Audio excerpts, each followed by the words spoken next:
Hello friends, welcome back to our channel. இன்னைக்கு நம்ம சேனல்ல என்ன ரெசிபி பார்க்க போறோம்னா ஸ்வீட் நெல்லிக்காய் தான் பார்க்க போறோம். வாங்க எப்படி செய்யறதுன்னு பார்க்கலாம். ஒரு 1/4 கிலோ நெல்லிக்காவை நல்லா வாஷ் பண்ணி எடுத்திருக்கோம். அதை நம்ம இட்லி குக்கர்ல வேக வச்சு எடுத்துக்க போறோம். இது வேகிறதுக்கு 5ல இருந்து 10 நிமிஷம் நமக்கு ஆகும். வெந்துருச்சான்னு தெரியறதுக்கு அது பாத்தீங்க அப்படின்னா கொஞ்சம் கிராக்ஸ் விட்டு வரும். அந்த அளவுக்கு வெந்தா போதும். லைட்டா கிராக் இருந்தா போதும். ரொம்ப குழையிற அளவுக்கு வேகணுன்ற அவசியம் கிடையாது. இப்ப பாத்தீங்கன்னா நெல்லிக்காய் நல்லா வெந்துருச்சு. இதுல ஸ்வீட் இறங்கணுன்றதுக்காக ஒரு ஃபோர்க் யூஸ் பண்ணி நம்ம இதை நல்லா குத்தி எடுத்துக்க போறோம். எல்லா நெல்லிக்காயும் இதே மாதிரி ஃபோர்க் யூஸ் பண்ணி ஒரு 4-5 இடத்துல நல்லா குத்தி எடுத்துக்கோங்க.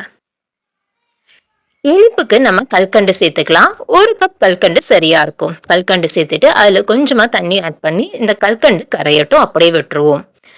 டெய்லி நம்ம ஒரு நெல்லிக்காய் சாப்பிட்டு வர்றது ரொம்பவே நல்லது. ஹேருக்கும் ஸ்கின்னுக்கும் ரொம்பவே நல்லது. அதனால டெய்லி ஒரு நெல்லிக்காய் எப்படி பிடிக்குதோ அப்படி நம்ம சாப்பிட்டுட்டு வரலாம். இப்போ கல்கண்டு எல்லாம் நல்லா கரைஞ்சிடுச்சு. அதுல நம்ம இந்த வேக வச்சு எடுத்திருக்கிற நெல்லிக்காவை சேர்த்து நல்லா மிக்ஸ் பண்ணி அப்படியே கொதிக்க விடுவோம். இந்த கல்கண்டோட கலர் ப்ரௌன் கலரா மாறி வரணும்.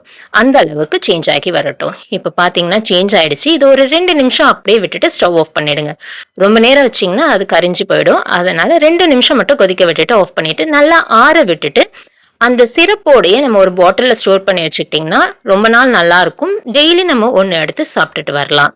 நீங்களும் ட்ரை பண்ணி பாருங்க. ட்ரை பண்ணி பார்த்துட்டு எப்படி இருந்துச்சுன்னு சொல்லுங்க. இந்த வீடியோ உங்களுக்கு பிடிச்சிருந்தா லைக் பண்ணிக்கோங்க. உங்க ஃப்ரெண்ட்ஸ் அண்ட் ஃபேமிலிஸ்க்கும் ஷேர் பண்ணுங்க. இன்னும் நீங்க சேனலை சப்ஸ்கிரைப் பண்ணலன்னா சேனலை சப்ஸ்கிரைப் பண்ணிக்கோங்க. நெக்ஸ்ட் வீடியோல பார்க்கலாம். தேங்க்யூ. Bye bye.